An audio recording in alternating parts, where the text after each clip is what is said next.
Hello, my name is Tylluan. I'm a solitary pagan witch and author and the founder of the Wolf and Howl Press. And tonight's little chat is about why do the leaves dance? Oh, what a funny title for a talk, but I hope it begins to make sense to you.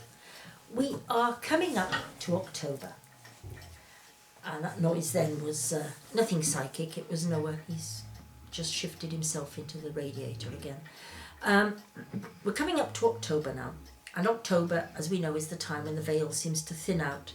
And we have all sorts of, you can expect a lot of psychic activity around this time of year. And also April, beginning of May, that time as well. Other side of the year, you see, 6 months apart.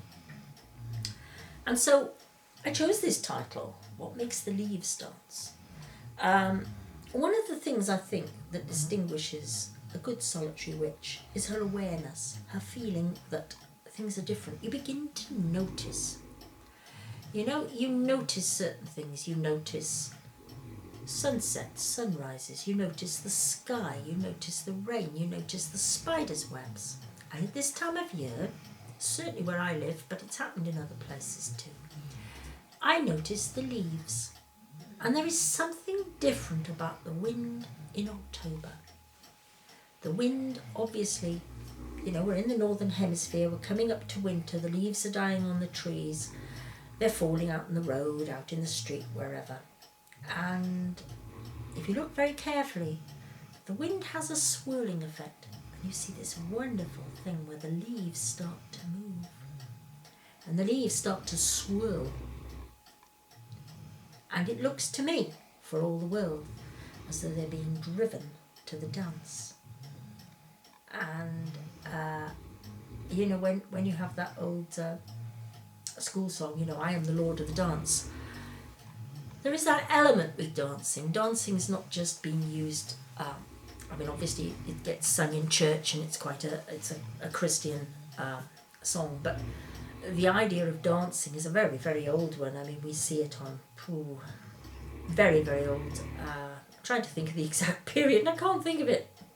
Cave paintings, that's what I'm thinking of, Aurignacian cave paintings, 14,000 years ago, things like that. Even older sometimes, but the 14,000 years ones are quite good. And you see them dancing. And you see footprints that have been made in the mud thousands and thousands of years ago in a circular pattern. So clearly, probably dancing. We know that the Anglo-Saxons, for example, they love dancing. Any excuse, and we know this because the church penitentials and edicts, they were always on about, heathen dances, heathen games, heathen songs. Even St. Dunstan, who was a pretty saintly soul, he got accused of heresy because he liked singing heathen songs.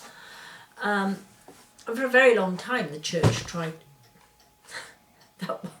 There was nothing spooky about that, honestly. That was nowhere again. We had to wait until they were a bit quiet tonight. They've been rather wound up. What was I telling you? St. Dunstan.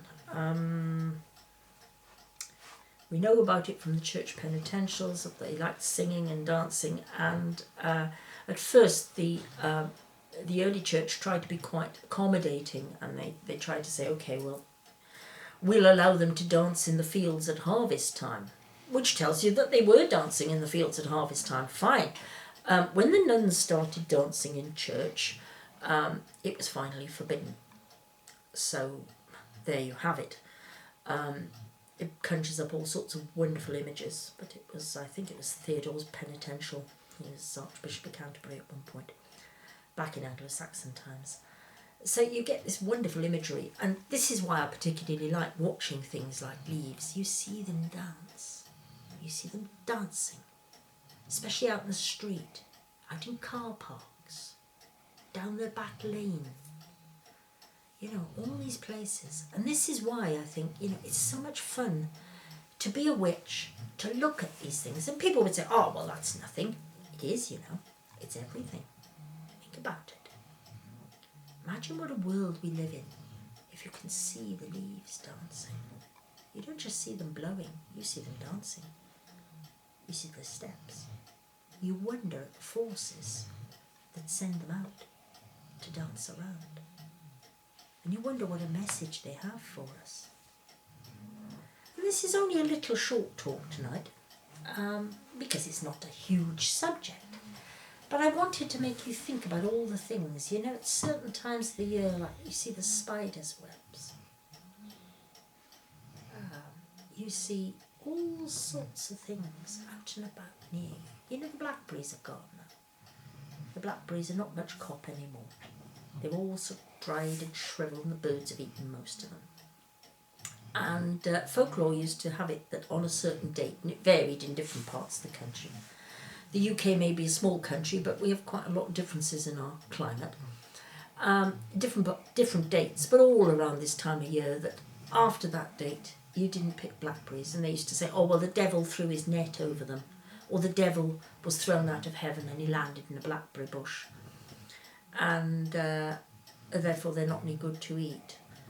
And it's quite interesting, really, because we have this idea that this time of year the devil fell out of heaven. And of course, you know, the end of September, you have St. Michael's Day, St. Michael the Archangel. And these saints' days were only placed at places where there had been a heathen festival. They were deliberately sort of layered on top. You had your heathen festival, and then you had the Christian Saints' Day put on top. So you have things like around the winter solstice you have St. Thomas's Day, and around the summer solstice you have St. John's Day. And the end of September, after the equinox, you have St. Michael's Day. And you have the devil falling out of heaven and landing in the blackberries and things like that. And if you're a curious witch, and I am a very curious witch, you start to wonder at these things, because the messages are there. The messages from our ancestors are there. And this time of year, when the leaves dance, that's when they're trying to reach out to us. So I do hope you have a wonderful October, wherever you happen to be, whatever you happen to be doing. And I hope you take time to just occasionally watch the leaves dancing. And thank you very much for listening. Good night.